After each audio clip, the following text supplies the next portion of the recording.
Hi Year 5. I'm going to take you through the process that I used in creating the elevator pitch that has been shared with you. The first thing that I did was look through the task and read the instructions carefully here that have been given to me. I also made sure that I took into consideration the success criteria, which is really important as well. I realized that for this task there is a part A that focuses on the planning, and there is also a part B which focuses on the recording of this elevator pitch.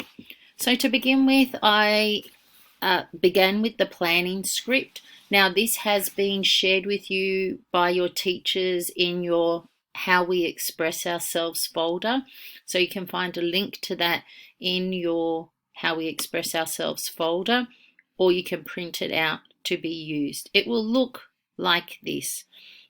So it talks to you about what an elevator pitch is, and then it takes you through the process using some of the questions that I use to help me plan out my elevator pitch. So I'm just going to take you to that now so you can see. So when I began thinking about my elevator pitch connected to my multimodal text that I would like to create about having a school dog at RCHK, I began with thinking about how am I going to hook my audience in? Will I use a rhetorical question like, have you ever wondered what it would be like to have a school dog at RCHK? Or do I begin with an imagine if statement? Imagine if we had a school dog at RCHK. If I had began looking into my data that I could have used or found, through some research, I could begin with something like that. For example, did you know that 35% of schools now are looking towards the idea of having a school dog? If this was the case in my research. Okay, then I moved down to thinking about what it is that I really want to find out.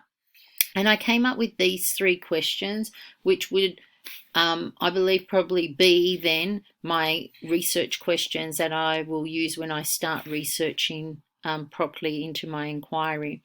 So they are, what are the benefits of having a school dog? What are the challenges? And how might I begin this process? So it's getting me thinking about and what my research will look like and what I want my message to be for my multimodal text. I then will shared with the audience what it is, the resources that I had to get some ideas. So for example, I have quite a few different books, newspaper articles, videos that I've collected on media. I could interview my friend in Australia who has a dog that she brings to school each day, that it would be worthwhile interviewing the students and parents from the RCHK community, and so on. Okay, then I talk about how I might present my learning with the RCHK learning community because they are my audience.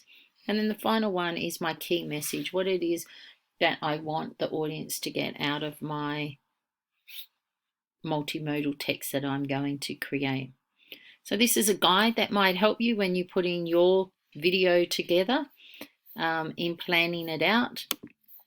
Then what I needed to do was to upload that planning document to Seesaw using the link option on Seesaw and not uploading it from my drive.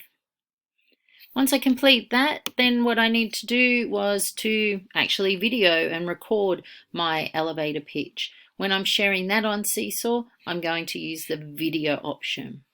So I hope you found this helpful, and we really look forward to learning more about your multimodal texts that you are creating and giving you some feedback in helping you move forward with them as learners.